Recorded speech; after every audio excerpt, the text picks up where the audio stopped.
Welcome to Module 2. At this point, you should have already completed the Module 1 lesson activity and assessment. You're now familiar with the Renaissance site and you've located your students' baseline scores and run reports using that data. This module will be broken into two parts. Part 1 of the module will be exploring the section of the site where you set appropriate goals for your students. In Part 2, you'll learn how to create instructional groups using students' baseline data.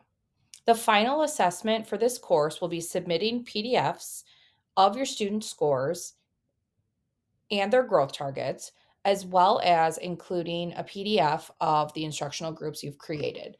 Be sure to ask questions throughout the course of this module if you're in need of additional assistance. Let's begin.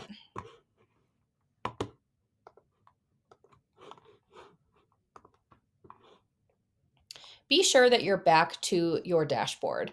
If you are still viewing the reports from Module 1, go to the top of your screen and click the Home button. This will take you back to the dashboard. In part 1, as I said before, we're going to be looking through the goal setting feature on the Renaissance site. We are going to be using reading for this example, but if you're a math teacher or you need to set math goals, the process is exactly the same. So you'll just click Star Math and go through the same steps.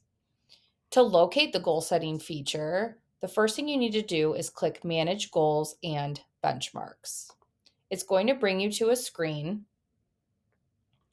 where you have the opportunity to select goals, classes, and students.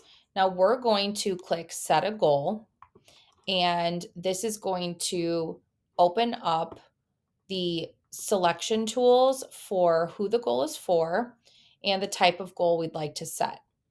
You have the option of selecting one student, multiple students, or all your students. I'm going to select one student to begin. I would like to set a reading goal, so I'm not going to change that. And I'm going to pick my goal type. Now, I'm going to pick Scaled Score Unified because I found that showing students a scaled score rather than their percentile rank seems to make more sense to them, and it's easier to share out a scaled score and, again, have it make sense and have them buy into attaining that goal.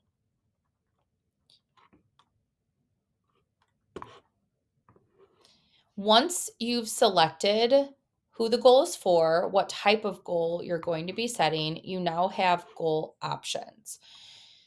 The first thing that you need to do is figure out when you want to start and end your goal. If you're unsure about how to set up these options or which options are going to be the best for your student, the tool that is really great to use is the goal setting wizard. The goal setting wizard is going to help you walk through this process if you need additional support figuring out what options are best for your student or your students, whatever selection you've made. The first thing you're going to do is select a goal start and end dates. If you are unsure of what type of time period you want, you can use, again, this goal setting wizard to help you. There is guidance here on why you want to set a goal. There's information about how to set the goal, what should you consider. Oftentimes, interventions are 12 to 18 weeks. However, you may set smaller goals or longer goals based on the needs of your student and the activities to apply toward the goal. This gives you more information. A shorter version of the test is the progress monitoring, where the longer full length version is enterprise. So keep that in mind when we look through our options here. This document is a really great reference if you are unsure of how to set a time frame or what you need to consider for these different options. So the time frame I'm going to use, I'm just going to select the entire school year. You can customize however you want. There is options for you to set dates that you would want specifically. Now, my intervention is set again the whole school year, so I'm going to be looking at the bigger tests here. You can click click the Teach Me More button for more information, or you can click Continue. And this is just going to walk you through how to set up the rest of your goal. Now, I'm just going to name my goal, or you can use this as intervention tracking. I'm just going to name it test. Now, because I've done an entire school year, I want to make sure I'm choosing the test I'll use for benchmarking, which is the enterprise test. So I'm going to select that. And now I have to decide what kind of goal do I want for this particular student. Now, there are 3 options here for goal calculation, but you'll see in a minute, you can customize that even more. So the 3 options here, the 3 levels are moderate, moderately ambitious, and ambitious. Right here, it tells you what that calculation is. So either 50 student growth percentiles, 65, or 75 for ambitious. So what a student growth percentile does is it compares a student's growth to that of his or her academic peers nationwide. So if you have a lower SGP, that's lower relative growth. A higher SGP is higher relative growth. And these range from 1 to 99. So moderate is 50, moderately ambitious is 65, and ambitious is 75.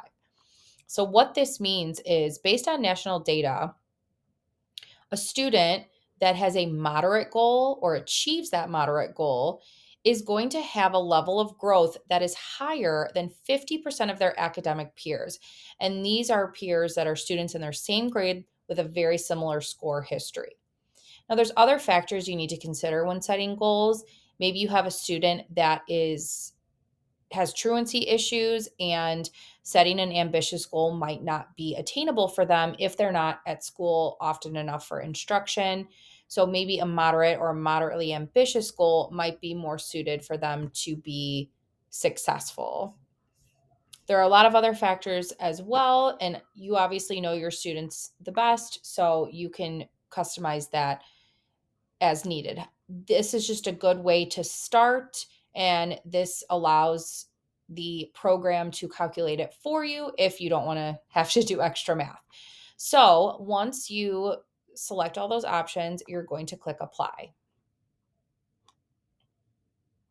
At the bottom of the screen, now you're going to see what their last scaled score was. So this student was 995.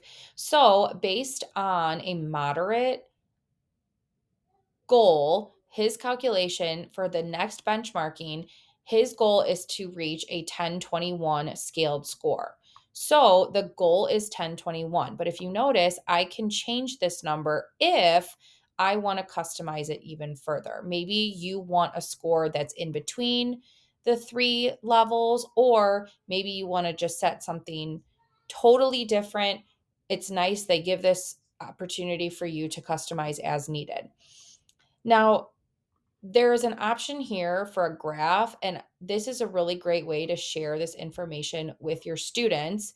You can show them what their goal is, and you can see what their most recent data points were. So you can show them where their intended goal is, and then they can see with the different levels, are they at or above benchmark, are they on watch, are they in an intervention, need intervention, or are they in an urgent intervention category. The student trend line is showing based on this student scores what his trends are or her trends are, and then you can see their data. This is a great way to show students what their options are for goals, and you can also look at the different colors here. So if we changed it, what would a moderately ambitious and then what would an ambitious goal look like based on what their trend line is? This is a great way, like I said, to share with students. There's other ways that you can include students in the goal setting process. You can walk through this with them, set goals together. You can create a spreadsheet and they could set goals. There's a lot of ways that you can share this process with them to increase buy-in. So once you've done everything and you've updated all of this information, you're going to save. And now you can see that this student has a reading goal for the 2022 2023 school year, their goal, what their most recent score was, and the fact that it's in progress. And then it'll show you if they completed it, this status will change. You can also edit or delete as needed. So when you delete it, gets rid of it. These are goals that were set by the district, so you can see if your district has already set any, but all of the goals for that particular student will be located here. This is the end of the part 1 video. For the part 2 video, you'll need to go back and access the next video in the slides to learn how to create instructional groups. This is a good time to pause and open up your activity. When you're ready to do the activity, you'll need to open up the document.